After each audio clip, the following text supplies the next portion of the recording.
12ஆம் வீடான தனுசு வீட்டுல சூரியன், சுக்கிரன், செவ்வாய் கூட்டணி கிரகங்களா செயல்படுது. அங்கு குருவோட பலமும் கூடுது. அப்போ இதுக்கு அடுத்து என்ன செலவு வரும், அந்த செலவை எப்படி நம்ம மெயின்டைன் பண்ணணும் அப்படின்னு நீங்க கொஞ்சம் முன் யோசனையா நீங்க செயல்படுத்திக்கிறது நல்லது. ஏன்னா கண், காது, மூக்கு, தொண்டை இந்த இடத்துலலாம் உங்களுக்கு ஒரு அசௌகரியத்தை ஏற்படுத்தி கொடுக்கும். முகத்துல ஏதாவது ஒரு தழும்பு ஏற்படுத்தி கொடுக்கும். கண்ணு, காது, தொண்டையில இங்கெல்லாம் ஏதாவது ஒரு பிரச்சனை முடிஞ்சு அப்பாடா இப்பதான் திருப்தியா இருக்கேன், இப்பதான் நான் என் வேலையை தொடங்க ஆரம்பிச்சிருக்கேன் அப்படின்னு மூச்சு விட்டு நீங்க வேக வேகமா ஈடுபடும் போது நீங்க இப்ப ஸ்ட்ராங்கா ஆயிடுவீங்க. பட் மற்ற கிரகங்கள் எதுவும் உங்களுக்கு சாதகமா இல்லை. அதனால மோஸ்ட்லி நீங்க மற்றவங்க விஷயத்துல உங்களுக்குள்ளே கருத்து வேறுபாடுகள் அதிகமா ஏற்படலாம். ஃபேமிலியில கொஞ்சம் விட்டு கொடுத்து போங்க.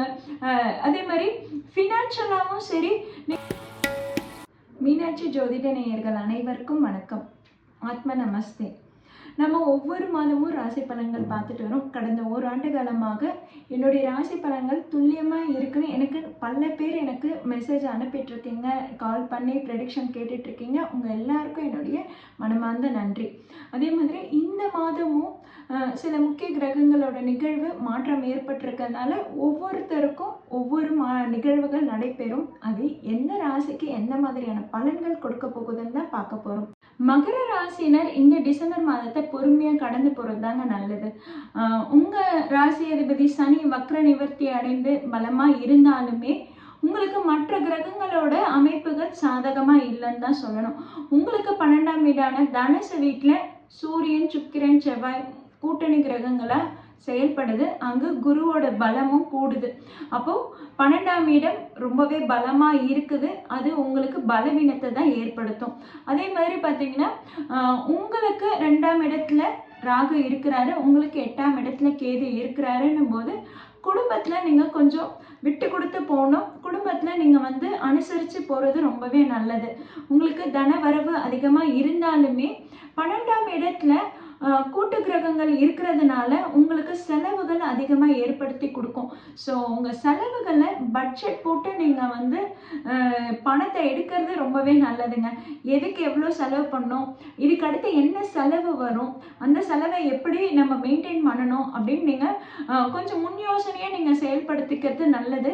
ஏன்னா 12ஆம் இடத்துல ரொம்பவே பலமாக இருக்குது. அந்த இடத்துல குரு பார்வையும் இருக்குன்னும் போது உங்களுக்கு வீட்டில் நிம்மதியான தூக்கம் இருக்காது.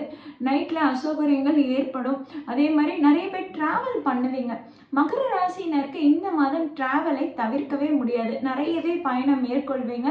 அது ஆன்மீக பயணமாக இருக்கும்போது உங்களுக்கு அது ஒரு நல்ல மாற்றத்தை ஏற்படுத்தி கொடுக்கும். ஆன்மீக பயணத்துக்கும் சாதகங்கள் இருக்கு. இருந்தாலும் மற்ற பயணங்களும் தொடர்ந்து உங்களுக்கு செயல்படும். அதே மாதிரி 2ஆம் இடத்துல ராகு இருக்கும்போது முகம், கண், காது, மூக்கு, தொண்டை இந்த இடத்துலலாம் உங்களுக்கு ஒரு அசௌகரியத்தை ஏற்படுத்தி கொடுக்கும். முகத்துல ஏதாவது ஒரு தழும்பு ஏற்படுத்தி கொடுக்கும். கண்ணு, காது, தொண்டையில இங்கெல்லாம் ஏதாவது ஒரு பிரச்சனையை ஏற்படுத்தி அது உங்களுக்கு ஒரு வலியை உண்டாக்கி அதற்காக ட்ரீட்மெண்ட் நீங்க போகக்கூடிய காலகட்டமா இருக்குது.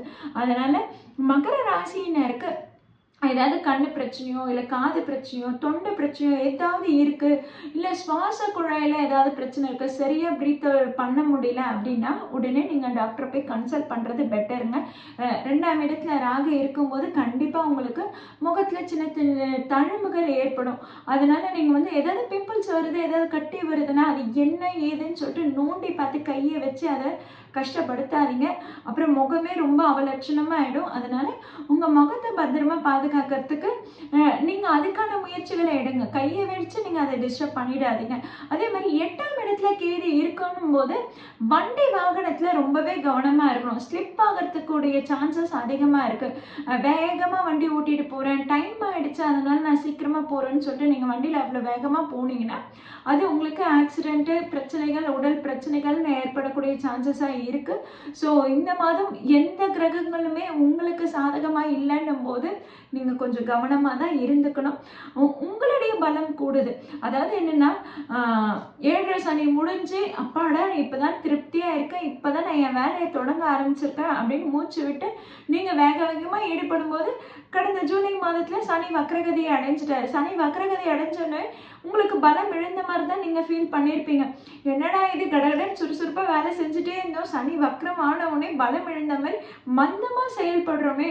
யார் யாரோ நம்மளை வந்து எதிர்த்து பேசுகிறாங்க, யார் யாரோ நமக்கு ஆர்டர் போடுறாங்க, அவங்க சொல்கிறதெல்லாம் கேட்க வேண்டியதாக இருக்குது, நமக்கு இன்னும் 7.5 சனி முடியலையா அப்படின்னு புலம்பும் கூடிய மகர ராசினர் நிறைய பேரை நான் கேட்டிருக்கேன். பட் இந்த மாதம் உங்களுக்கு அந்த பலம்லாம் கூடுதுதான். உங்க ராசி அதிபதி வக்ர நிவர்த்தி ஆயிட்டாரு, அதனால நீங்க இப்ப ஸ்ட்ராங்கா ஆயிடுவீங்க. பட் மற்ற கிரகங்கள் எதுவும் உங்களுக்கு சாதகமா இல்லை. அதனால மோஸ்ட்லி நீங்க மற்றவங்க விஷயத்துல நீங்க தலையிட்டுக்காம இருக்கிறது நல்லது.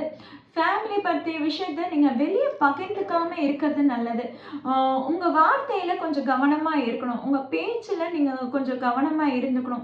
இதுதான் உங்களுக்கு வந்து பிரச்சனையை உண்டு பண்ணும். இதுதான் வந்து உங்களை தேவையில்லாத குழப்பத்தை ஏற்படுத்தி கொடுக்கும்.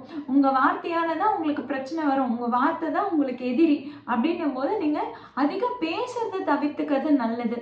அதே மாதிரி பார்த்தீங்கன்னா உங்களுக்கு 12ஆம் இடத்துல சூரியன், சுக்கிரன், செவ்வாய் மூன்றுமே சேர்ந்து இருக்குன்னும் போது அப்போ கவர்மெண்ட் விஷயத்துல எதுலையாவது நீங்க ஈடுபடுறீங்கன்னா அதுல கொஞ்சம் கவனமா இருந்துக்குங்க. அது கவர்மெண்ட் விஷயமா நீங்க ஏதாவது ஒரு முயற்சி எடுக்கிறீங்க, ஏதோ பேப்பர் மூவ் பண்ணணும்னு நினைக்கிறீங்கன்னா அதுக்கு இந்த மாதம் சரியான மாதமா இருக்காது. தடங்கள் ஏற்பட்டு அது டேபிள் மேலேயே தான் நிற்கும்.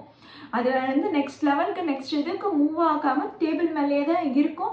அதனால நீங்கள் வந்து டென்ஷன் ஆகாமல் அதுக்காக நீங்கள் வந்து ஸ்ட்ரெஸ்ஸை ஏற்படுத்திக்காமல் இருக்க நல்லது. நீங்கள் டென்ஷன் ஆகி அவங்கக்கிட்ட போய் பேசினாலுமே அது ஆர்கியூமெண்ட் தான் போகுமே, கண்டிப்பாக வேலை முடியலன்ற பாடு இருக்காது. அதனால நீங்கள் ரொம்ப பொறுமையாக கடந்து போங்க. அதே மாதிரி ஃபேமிலிலையும் சரி வீட்டில் இருக்கவங்ககிட்டையும் விட்டு கொடுத்து போகிறது நல்லது. மகர ராசினர் சாதாரணமாக பேசுகிறதே வந்து அவங்க புரிஞ்சுக்கக்கூடிய நிலைமையாக இருக்காது, சுச்சுவேஷன் அந்த மாதிரி இருக்காது. நீங்கள் என்னதான் நல்லது சொன்னாலுமே அவங்க அதை புரிஞ்சுக்கக்கூடிய சூழ்நிலையில இருக்க மாட்டாங்க. அதனால உங்களுக்குள்ளே கருத்து வேறுபாடுகள் அதிகமாக ஏற்படலாம். ஃபேமிலியில் கொஞ்சம் விட்டு கொடுத்து போங்க. அதே மாதிரி ஃபினான்ஷியலாகவும் சரி நீங்கள் ரொம்பவே கவனமாக இருக்கணும். உங்களுக்கு வர வேண்டிய பணம் கம்மியாக தான் வரும், அதுலேயும் வந்து பல செலவுகளும் ஏற்படும் போது நீங்கள் ஃபினான்ஷியலாக ரொம்பவே கவனமாக இருந்துக்கணும். அடுத்ததான் மகர ராசினர் யாரெல்லாம் லவ் அண்ட் ரிலேஷன்ஷிப்பில் இருக்கீங்களோ இருக்கிறத அப்படியே மெயின்டைன் பண்ணிக்கோங்க. நெக்ஸ்ட் லெவல்லையோ இல்லை வீட்டில் நம்ம இப்போ சொல்லி நம்ம வந்து அவங்களுடைய சம்மதத்தை பெற்றுக்கலாமோ அந்த மாதிரி முயற்சிகள் எடுக்க வேண்டாம். பெருசாக பிரச்சனையை ஏற்படுத்திக்காமல் இருந்துக்கிறதே நல்லது. இப்போ நீங்கள் வீட்டில் போய் அவங்க சப்போர்ட் வேணும்னு எதிர்பார்த்தீங்கன்னா கண்டிப்பாக கிடைக்காது. அதனால இந்த மாதம் லவ் அண்ட் ரிலேஷன்ஷிப்பில் கொஞ்சம் கவனமாக இருந்துக்கணும். நீங்கள் பாட்டு யார் வராங்க யார் இருக்காங்கன்னு தெரியாமல் நீங்கள் பாட்டு ஃபோன் பேசிகிட்டே இருந்தீங்கன்னா அதில் மாட்டிட்டு அதனால உங்களுக்கு பிரச்சனை வரும். ஓகேங்களா? அதே மாதிரி லவ் அண்ட் ரிலேஷன்ஷிப்பில் கூட பார்த்தீங்கன்னா எதிராளி எப்படி பேசுகிறாங்க இல்லை நம்ம பேசுறது சரியாக இருக்கான்றதுல கொஞ்சம் கவனமாக இருந்துக்கோங்க. பேசுறது சரியாக புரியலன்னும் போது தேவையில்லாமல் ஒரு பிரச்சனையை உண்டாகக்கூடிய சூழ்நிலையாக இருக்குது. தேவையில்லாத பிரச்சனைனால உங்களுக்கு ஸ்ட்ரெஸ் அதிகமாக இருக்கும். ஓகேங்களா? ஸோ எதுக்காக பேசுகிறோம் என்ன பேசுகிறோன்ற அந்த காலகட்டத்தை நீங்கள் ரொம்ப பொறுமையாகவும் ரொம்ப புத்திசாலித்தனமாகவும் நீங்கள் யோசித்து செயல்படுறது நல்லது. லவ் பண்ணிட்டோன்றதுக்காக ரொம்ப நேரம் ஃபோன் பேசிகிட்டு இருந்தீங்கன்னா அதுவே உங்களுக்கு பிரச்சனையாகும். நீ என்ன லவ் பண்ணுறதானே, என் கூட பேசு, என் கூட டைம் ஸ்பெண்ட் பண்ணுன்னு சொல்லிட்டு நச்சரிக்கும் போது அவங்களே உங்களுக்கு எதிராக திரும்பிடுவாங்க, வேணாம் இந்த ரிலேஷன்ஷிப்பே வேணான்னு சொல்லிடுவாங்க. ஸோ மகர ராசினர் எல்லாத்துலேயுமே கொஞ்சம் கவனமாக இருக்கணும், ரொம்ப பொறுமையாகவும் இருக்கணும். இப்படி பொறுமையாக கடந்து போயிட்டீங்கன்னா உங்களுக்கு பெருசாக பிரச்சனைகள் வராது. மகர ராசி ஸ்டூடெண்ட்ஸுக்கு இந்த மாதம் பர்டிகுலராக எப்படி இருக்குன்னா நல்லா தான் படிப்பீங்க, நல்ல மார்க்ஸ் ஸ்கோர் பண்ணுறதுக்கான எஃபோர்ட்ஸ் எல்லாமே போடுவீங்க. இருந்தாலும் எதுக்காக பயப்படுறீங்க? ஏன் பயம்? எதுக்கு பயம் வருது? நைட்டெல்லாம் கண் முழிச்சு படிக்கிறேன்னு சொல்லிட்டு உங்கள் உடம்பை கெடுத்துக்காதீங்க. காலையே எழுந்து படிக்கிறது நல்லது, இல்லை வெளிச்சம் இருக்கிற நேரத்தில் படிக்கிறது நல்லது. மற்ற நேரத்துலலாம் நீங்கள் விட்டுட்டு கரெக்டாக நைட்டு 10 மணிக்கு தான் நீங்கள் படிக்கிறேன்னு நீங்கள் போகிற மாதிரியான சூழ்நிலை இருக்கும்.